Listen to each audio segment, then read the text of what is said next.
L'échange que vous allez entendre est un entretien épistémique. Il s'agit d'une conversation asymétrique dans laquelle on s'intéresse à notre interlocuteur en lui posant des questions. Au travers de celle-ci, nous cherchons à comprendre les raisons qui motivent son avis. L'objectif principal de cette forme de conversation est de passer un moment agréable et mutuellement enrichissant. Merci Russell. Salut Akumu, tu as dit? Pardon? Akumu, je le prononce juste? Oui, oui, c'est bon, c'est très bien. Oui, oui. C'est juste, ouais. Comment vas-tu? Bah, très bien, merci. Et vous? Bah, ça va bien, je te remercie. Tu t'es habitué à faire des lives sur TikTok ou t'es plutôt à écouter d'habitude? Je fais les deux, en fait. Je me renseigne et je fais des lives dans un secteur que j'affectionne. Voilà. Excellent. Bah écoute, bienvenue sur le live épistémique. Qu'est-ce qui t'a fait monter? Quel est ton avis sur la question? Qu'est-ce que tu aimerais me dire à ce sujet?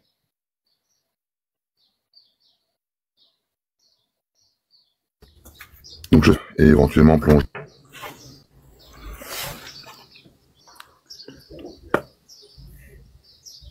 Pardon, j'ai pas entendu, je pense. Oui, je te demandais quel est ton avis sur la question du jour, à savoir les mascus, chance ou dérive sectaire pour incel. Question tout à l'heure, mais la question n'est pas passée. Je sais pas pourquoi TikTok a pas voulu. Pour bien vous faites, ma question était pour bien vous comprendre. Qu'est-ce que un incel ou une incel ou incel? Qu'est-ce que ça veut dire? D'accord. Alors normalement on fait l'inverse, mais je vais te refaire la définition que Galactic a fait mieux que moi. Un incel, c'est un célibataire involontaire qui pense que son célibat n'est pas de sa faute, mais qui est la faute des femmes parce que les femmes sont perverses, ne veulent pas de lui ou du groupe de personnes pour des raisons autres que le fait très certainement que c'est les incels qui sont pas engageants dans les relations sociales et amoureuses. Voilà en très résumé. Ok, ouais, donc je vois très bien. D'accord. Et donc, excuse-moi, ta question était ce que je pense. Alors, quel est ton avis? Est-ce que les masculinistes c'est une chance de manière générale pour la société, ou les masculinistes sont une dérive sectaire pour les incels? S'il faut trancher en deux comme ça directement, je dirais une dérive sectaire pour les incels. Qu'est-ce qui te fait penser ça? Comment t'en arrives à cette conclusion? Comment t'en es arrivé à cette opinion? Ben, quand je regarde les lives, par exemple, quand je regardais, pour être très honnête, les vidéos de Monsieur Hitchens, par exemple, pour citer lui, ou de Monsieur, il y en avait un autre qui était un peu plus élégant, avec des cheveux très rasés, etc. Bref, quand j'entends les discours de ce type de personnes, peu importe, j'arrive pas à adhérer au fait. Donc c'est juste rejeter la faute sur les autres parce qu'ils ont pas réussi. Ils ont pas réussi à ce que eux estiment ne pas avoir réussi. Donc moi je dis pas que c'est parce qu'on est seul qu'on n'a pas réussi ou que c'est parce qu'on est en couple qu'on a réussi. Mais apparemment eux, je pense mon opinion ou ce que je pense en tout cas, c'est qu'ils doivent avoir une certaine frustration et qu'il y a des gens justement qui utilisent cette frustration à leur avantage pour les amener dans je dis clairement des dérives sectaires, oui, clairement.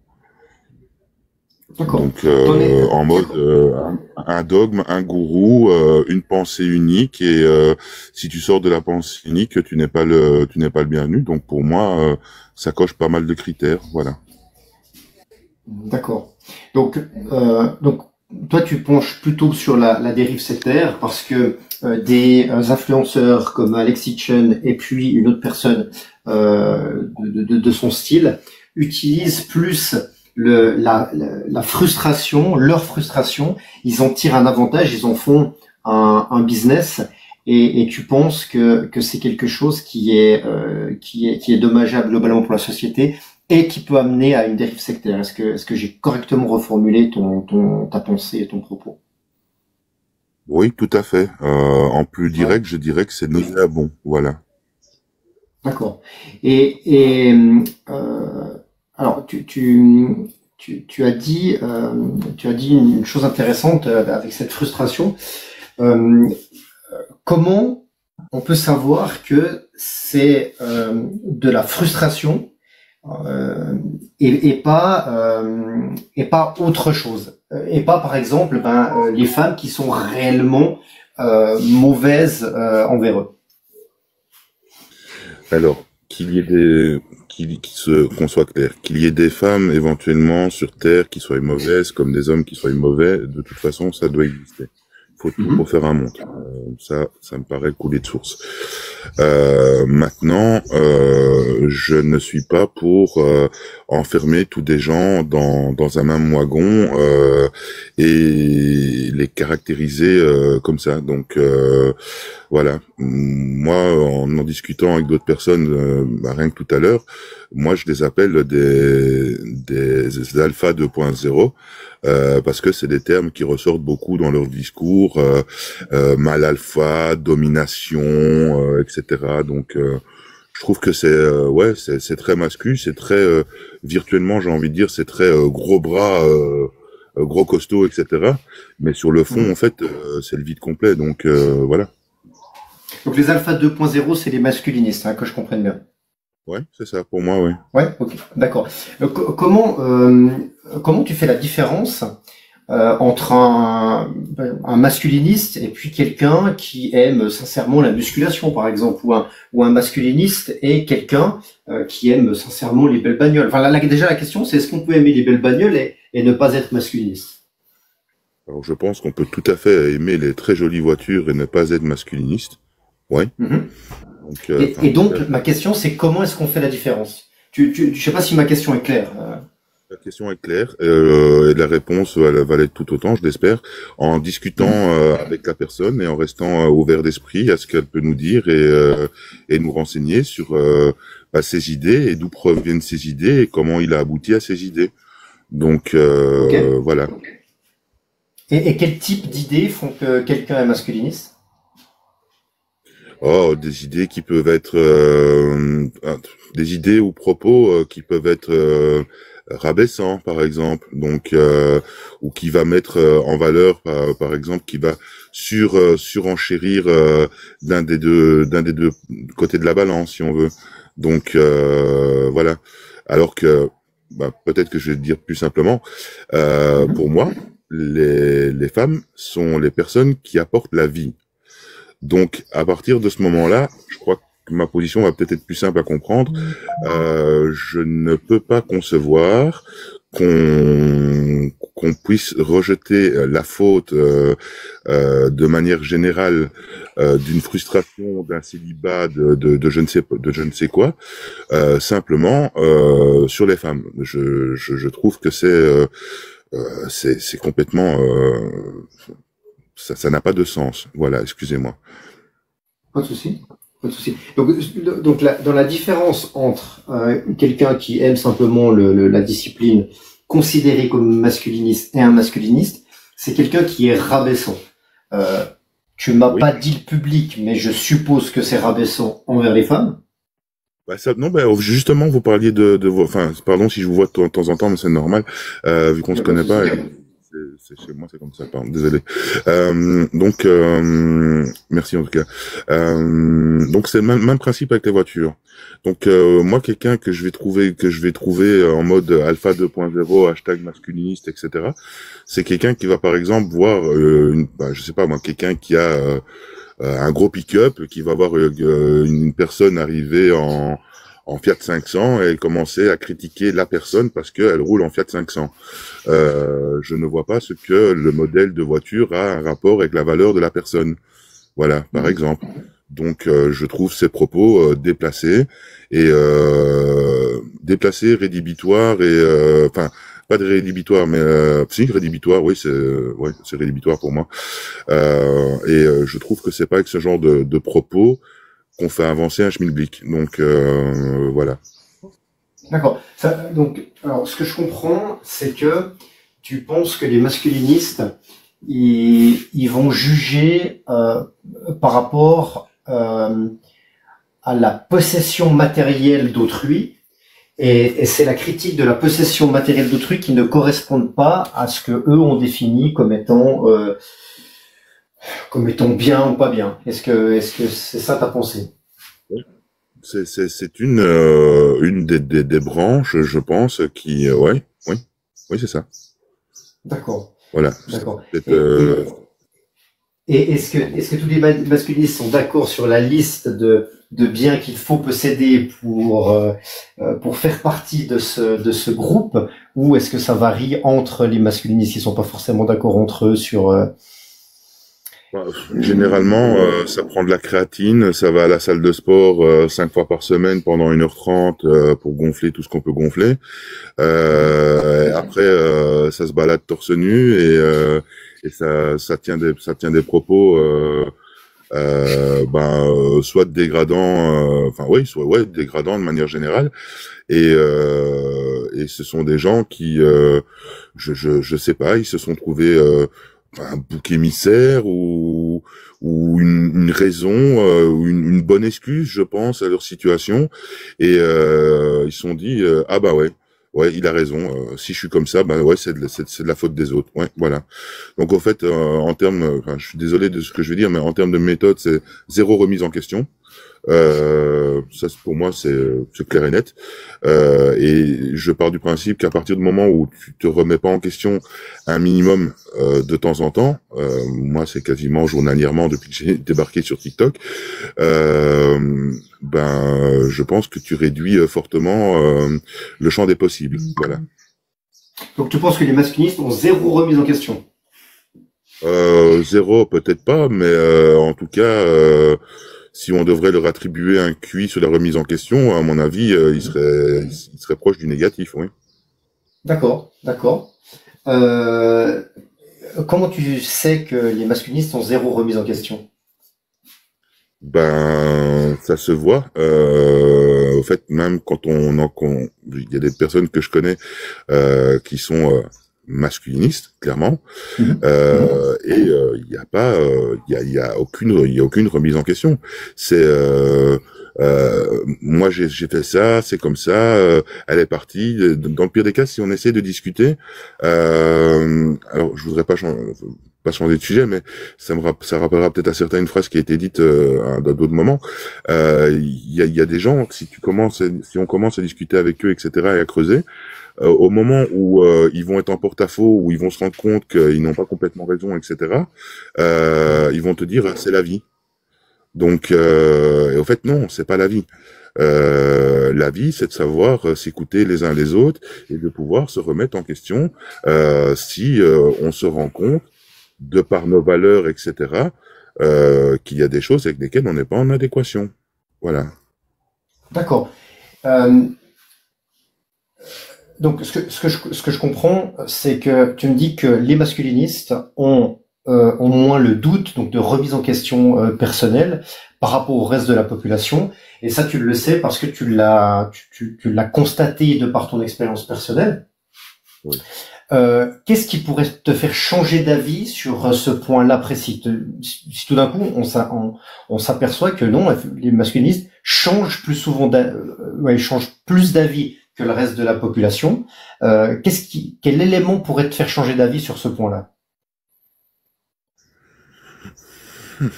Il faudrait déjà que ce soit le discours d'un masculiniste qui se reconnaît comme masculiniste et puis qui puisse apporter des éléments qui vont dans ce sens.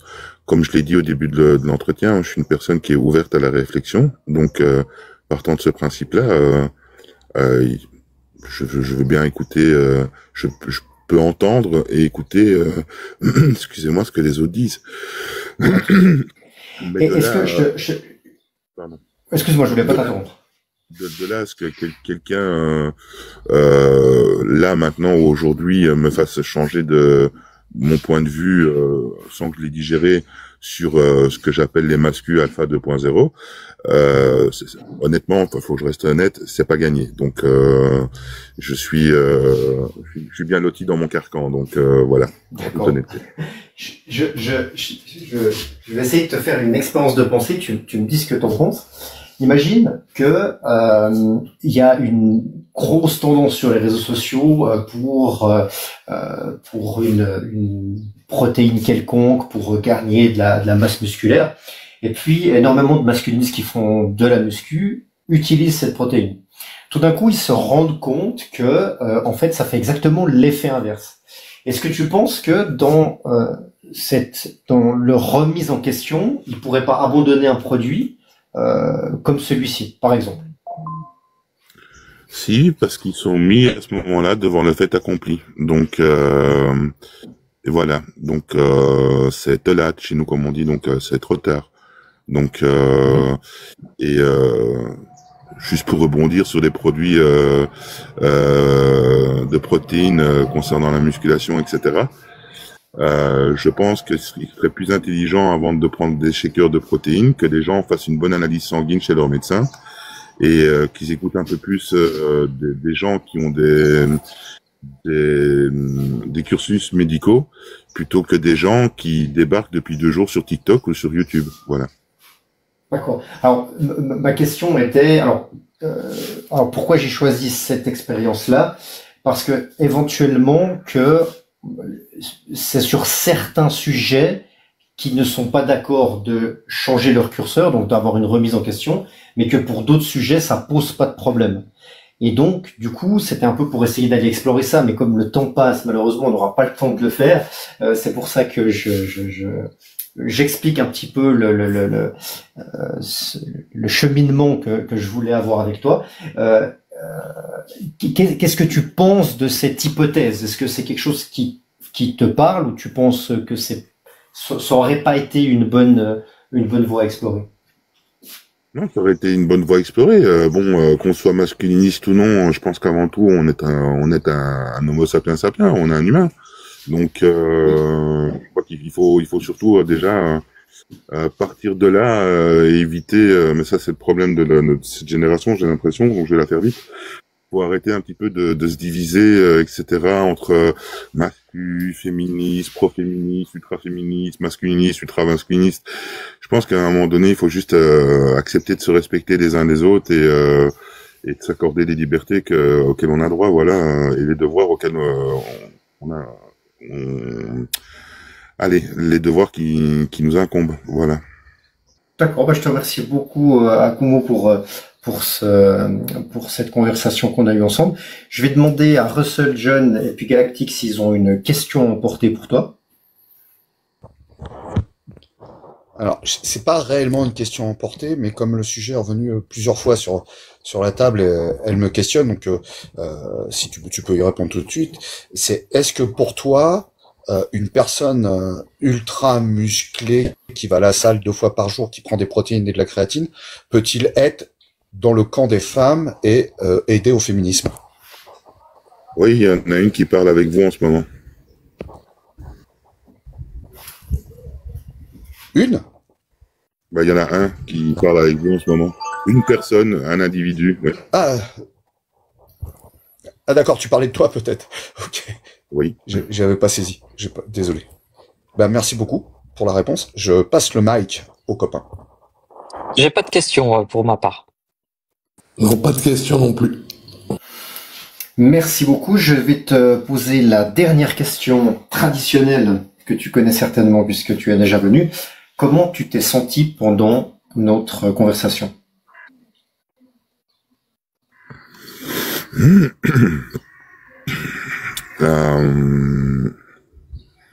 J'ai essayé d'être le plus honnête possible dans mes réponses, en ne réfléchissant pas trop, pour ne justement pas tronquer entre guillemets le jeu ou l'exercice. Donc je ne sais pas si j'ai dit des bonnes ou des mauvaises réponses et voilà, le débrief le dira peut-être plus tard ou je ne sais pas. Mais en tout cas, j'ai trouvé l'entretien intéressant. Parce que c'est vrai que les métaphores employées par rapport, on n'a pas le temps, mais, par rapport soit aux voitures, soit à la salle de musculation, etc., sont parfois éloquentes, mais ne sont pas tout le temps. Ce n'est pas une généralité non plus. Donc la preuve, voilà, c'est pour ça que je disais, même si je ne prends pas de créatinine, parce que j'évite la rétention d'eau, ça sert pas à grand chose. Voilà. Mais enfin bref, je vais pas te donner de conseils médicaux en matière de musculation, c'est pas le but du live. Donc voilà, et puis je suis pas médecin. Donc voilà. Mais non, j'ai trouvé ça très très intéressant. Voilà. Et tu t'es senti bien, tu t'es senti à l'aise? À l'aise. Je me suis senti alerte, pas à l'aise. D'accord. Voilà. Je te remercie beaucoup, Akumu, pour ton passage. Vas-y, Russell. Kumu, c'était extrêmement intéressant ta position et merci d'être monté le premier, c'était très pertinent. Et je t'invite, rien à voir avec le live, essaye de voir la littérature scientifique de ces 2 dernières années sur la créatine, le supplément créatine après 40 ans. Mais la littérature scientifique, va pas voir les youtubeurs. Voilà, c'est un petit clin d'œil que je te fais. Non mais je peux juste terminer par un truc. J'ai une dégénérescence des gènes PKD1, PKD2 au niveau rénal, donc les effets, etc. et surtout les dégâts que peuvent causer la créatine, voilà, j'en dirai pas plus. Je comprends. Si t'es renseigné, c'est parfait. Si Progix me le concède, je vais te laisser redescendre tout seul ou est-ce que il faut que je te demande de descendre comme un mâle bêta ou delta? Ok, merci. Non, t'inquiète. Merci beaucoup. Eh ben écoute, je te souhaite une bonne fin de week-end, bonne fin de journée à toi.